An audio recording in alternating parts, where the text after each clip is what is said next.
Mr. Speaker, the American people deserve a foreign relations bill that respects our nation's budget and our nation's value, and sadly, H.R. 2410 does neither. At a time that ordinary Americans are struggling to make ends meet, this legislation would add billions of dollars in new funding to our foreign and State Department operations, expanding taxpayer funding of Peace Corps and the UN regular budget by 1/3 in a single year without any UN reform is extraordinarily frustrating to many of us who've been fighting to use the power of the purse here in Washington, D.C. to drive fundamental reform in that body.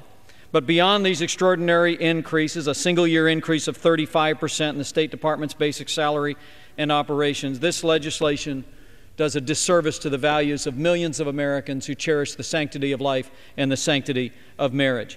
This legislation creates a new office and ambassador for global women's issues, for women's empowerment internationally. Secretary Clinton testified before our committee that it would be the policy of this administration to protect the rights of women, including rights to reproductive health.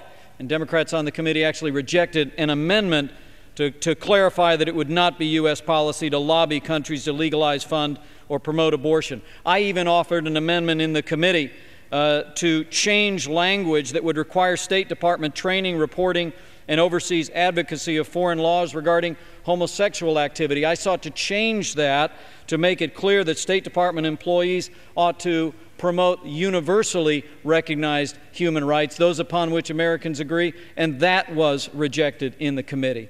This legislation, in embracing abortion rights overseas, in embracing the advocacy of changes in laws regarding homosexuality around the world, advocates a set of values that are at odds with the majority of the American people. We deserve a foreign relations budget that respects our pocketbooks and our values. This does neither, and I urge its rejection.